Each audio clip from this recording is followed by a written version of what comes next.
Right, we're going to wrap up with Ten Hag's options in attack, and we're going to split this into two sections because for me, he either goes for broke and he brings in a new player, or he tries to repurpose and change some of the currently existing options that he has at Manchester United. Now, James, I'm going to leave the other options to Mo because he's got some killer stats on one of the possible targets. So I want to ask you about Marcus Rashford.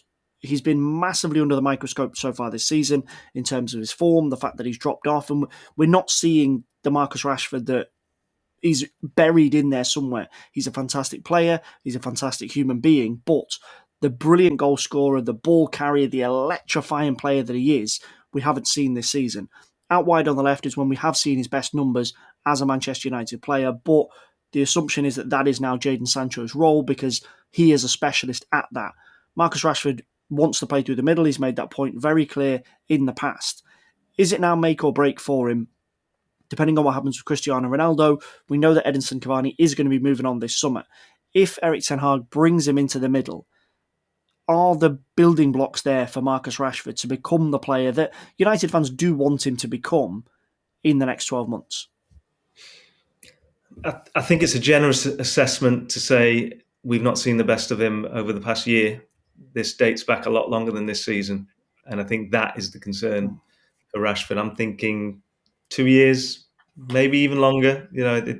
What was it? It was maybe Solskjaer's first full season. We saw glimpses of maybe him being a goal scorer.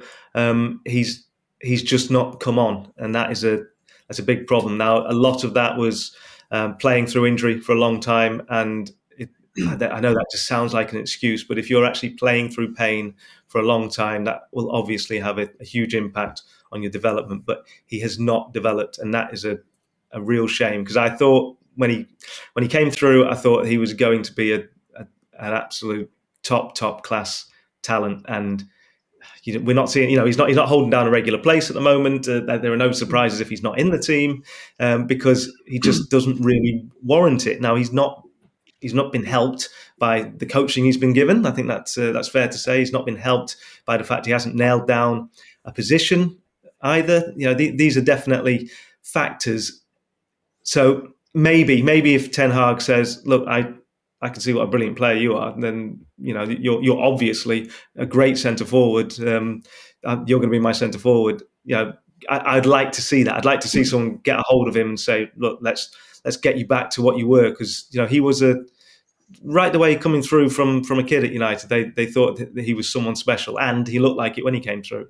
But now you look at it and you just can't see it happening, and you're looking for glimpses, and it's just not there. He doesn't. He's not a particularly good dribbler. He doesn't beat people very often. He's not clinical in front of goal. Generally, his decision making, even in wide positions, in terms of creating chances, they're not great. I mean, do you remember the one that was a couple of years ago when he was on the touchline in the box, and he did some sort of 360 with the ball to set up Pogba. It was a brilliant move, and at that point, it felt like this was a guy at the peak of his powers and could go even further, and he's just dropped off so far. It's been really disappointing to see. So my hope would be that someone can do something with him. But yeah, I suppose you could say it feels like make or break this season, because he can't go through another season like he's had this year. If he starts next season in the same way, you'd say, well, should he be going to the World Cup? And that would be the concern. Obviously, Mason Greenwood was someone they had huge hopes for, was going to be the centre forward. It comes down to Ronaldo. How do you drop Ronaldo? There's still doubts about whether he's going to remain there next season, but you can't have a go at what he's done this year. The goals have been there. Last night, again, pretty much one chance, a goal. He's been amazing. Whether you can build a team around him, I don't know anymore, and I suppose that's the big question. Well, this is the problem with Ronaldo, as I've always said. He's not the problem, but he is a particular kind of problem. But then he's always been a particular kind of problem throughout his career, even when he was at his very best, because he doesn't really hold a position in the truest sense since 2008. Before 2007-8 for Man United, he was a winger, and he got forward and scored goals, and he played the wing, and it was classic, right? It was a classic goal-scoring wing forward. That's fine. since 2007-8, Ferguson, because it worked, right? He cultivated him into this sort of free role attacker forward thing.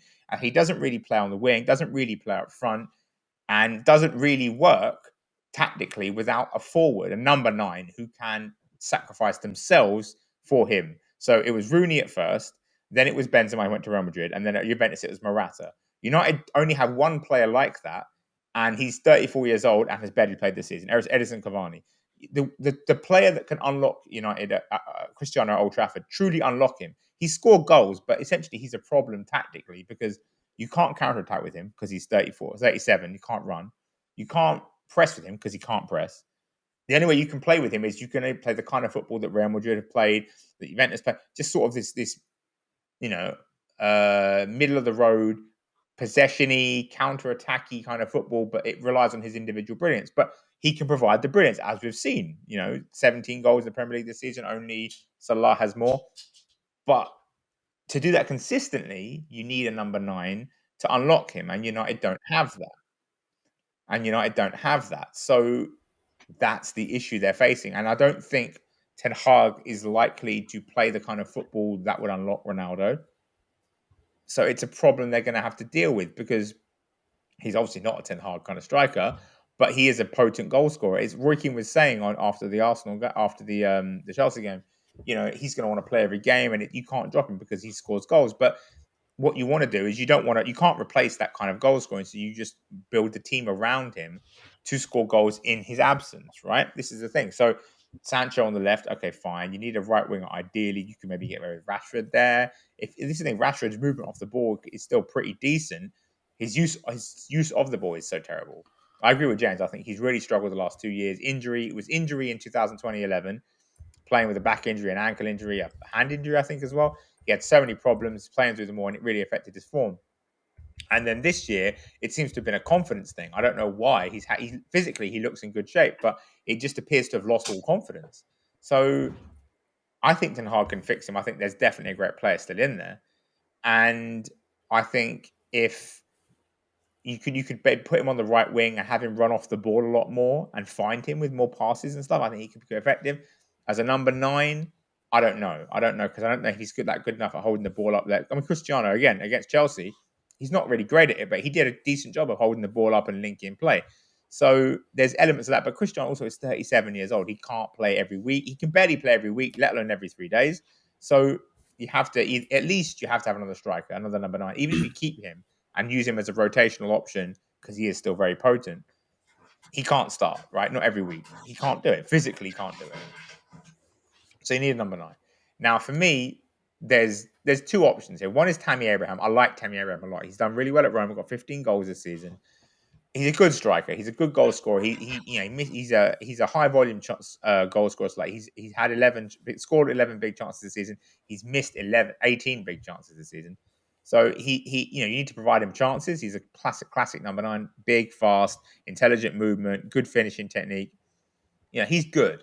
And I don't know how much he cost from Roma, but I think he's quite good. He'd fit in quite well with United's young squad. Very good.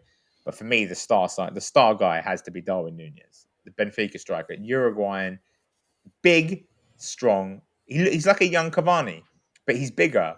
So he's a 6'4" young Cavani, like good looking, long hair, big, strong, broad shoulders, powerful runner.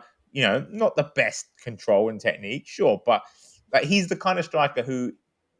I'm showing my age here, but he's the kind of striker who you can imagine playing in the 1990s in Serie A, like playing for Sampdoria or playing for Bologna or something like that, and being an absolute cult icon on Football Italia. He's got that sort of energy to him, right? He's fantastic.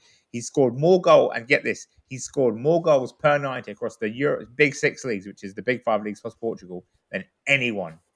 Robert Lewandowski has 1.11 goals per 90 minutes across the Europe's top 5 leagues this season, top 6 leagues. Darwin Nunez says 1.12. So he's just beat it because he's only played 1,700 minutes. So he scored 22 goals. And even that, 22 goals for 1,700 minutes, only Vlahovic, Benzema, Immobile, and Robert Lewandowski himself have more goals than his 22. Salah also has 22. Mbappe has 22. He's really prolific. And he just does the business. He can do it all. He's powerful. We saw against Liverpool, he gave their centre-backs a run for their money. really did well in both of those games against Liverpool, and Liverpool are a very tough team to deal with. He's had, and this is the other thing. What's really good about him is he's missed 14 big chances. He's scored 18, so he's scored more than he missed, right? So he's not that wasteful. I mean, look, he's not super clinical, right? So like Dusan Vlahovic, Wissam Ben Yedder, and Erling Haaland are super clinical. Like Vlahovic has scored 16 big chances, missed only 6. Ben Yedder scored 18, missed only 7, and Erling Haaland has scored 15, missed only 5. So those guys, like when they get a big chance, they score it. Darwin might miss it, and but then that's not necessarily a bad thing. Lewandowski's missed more big chances than he's scored, and Mbappe's missed twice as many. He's missed 22 big chances, scored 11. So great players what's important is getting into the positions. He gets into the positions, he takes the chances, he scores the goals.